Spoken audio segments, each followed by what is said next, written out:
مولانا محمد فاروق نظامی صاحب، آپ نے کرونا وائرس سے حفاظتی تدبیروں کے حوالے سے گورنمنٹ نے جو مسجدوں پر حاضری کی پابندی لگا رکھی ہے، سوال کیا ہے، اس حوالے سے عرض ہے کہ اللہ تبارک و تعالی کا ارشاد ہے، وما اصابکم من مصیبت فبما کسبت ایدیکم ویعفو عن کثیر، یعنی تمہیں جو مصیبت پہنچی وہ تمہارے کرتوت کا نتیجہ ہے۔ ایک مقام پر ارشاد فرماتا ہے، ظہر الفساد فی البر والبحر بما کسبت ایدی الناس، لوگوں کے کرتوتوں کی وجہ سے خشکی اور تری میں فساد عام ہو گیا۔ ان آیات مبارکہ سے روز روشن کی طرح واضح ہے کہ اس وقت پوری دنیا میں کرونا وائرس کے پھیل جانے سے جو تباہی و بربادی عام طور سے ہو رہی ہے، وہ انسانوں کے اعمال بد کا انجام ہے۔ دنیا میں ظلم و ستم، قتل و غارت گری اور بے حیائی و بدکاری آج جس قدر عام ہے، اس کے تصور سے اہل ایمان کے رونگٹے کھڑے ہو جاتے ہیں۔ انسانوں کے ان کرتوتوں کی سزا کورونا کی شکل میں مسلط ہو گئی ہے۔ ہمیں اللہ تعالیٰ کی بارگاہ میں صدق دل سے توبہ اور استغفار کرنی چاہیے، اور دنیاوی اعتبار سے اس کی حفاظت کے لیے جو ضروری تدبیریں ہیں اسے اپنانا چاہیے۔ حکومت ہند نے کورونا وائرس سے حفاظت کے لیے عوامی اجتماع پر پابندی لگا رکھی ہے، حتیٰ کہ مسجدوں میں جمع ہو کر نماز پڑھنے پر بھی سخت پابندی لگا رکھی ہے۔ اسی تناظر میں آپ نے امت مسلمہ کی رہنمائی کے لیے حکم دیا ہے، فجزاکم اللہ تعالی خیر الجزا۔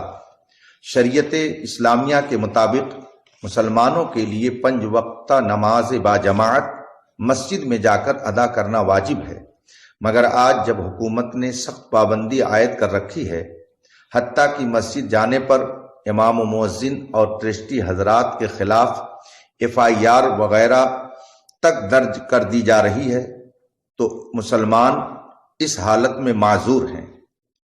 اب وہ اپنے گھروں پر نماز ادا کریں، اگر وہاں جماعت کر سکتے ہوں تو باجماعت، ورنہ تنہا تنہا پڑھ لیں۔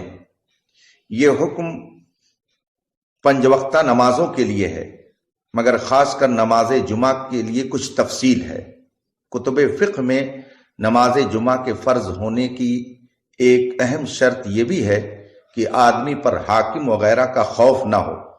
چنانچہ فقہ و فتاوی کی مشہور و معروف اور معتبر کتاب رد المحتار میں ہے، وعدم خوف اے من السلطان او لص، یعنی بادشاہ یا چور وغیرہ کی جانب سے کوئی خوف نہ ہو۔ تو جسے نماز جمعہ کے لیے مسجد جانے میں حاکم وقت کا خوف ہو، اس پر جمعہ فرض ہی نہیں ہے۔ اس مسئلہ کے پیش نظر عرض ہے کہ نماز جمعہ کے لیے اگر گورنمنٹ کی طرف سے واقعی ایسی سختی ہو رہی ہے جس کا آپ نے ذکر فرمایا ہے، تو مسجد کی آبادی کی خاطر اور جمعہ قائم رکھنے کے لیے امام کے علاوہ چند حضرات نماز جمعہ ادا کر لیں اور بقیہ حضرات اپنے اپنے گھروں میں نماز ظہر پڑھیں۔ مگر اس بات کا بھی خیال رکھیں کہ اگر شہر میں ایسی حالت ہو تو وہاں کے لوگ نماز جمعہ کے بعد ہی ظہر پڑھیں، اور جماعت سے نہیں بلکہ تنہا تنہا پڑھیں، اور اگر دیہات میں ہوں تو تنہا یا جماعت، جو صورت میسر ہو اس پر عمل کریں۔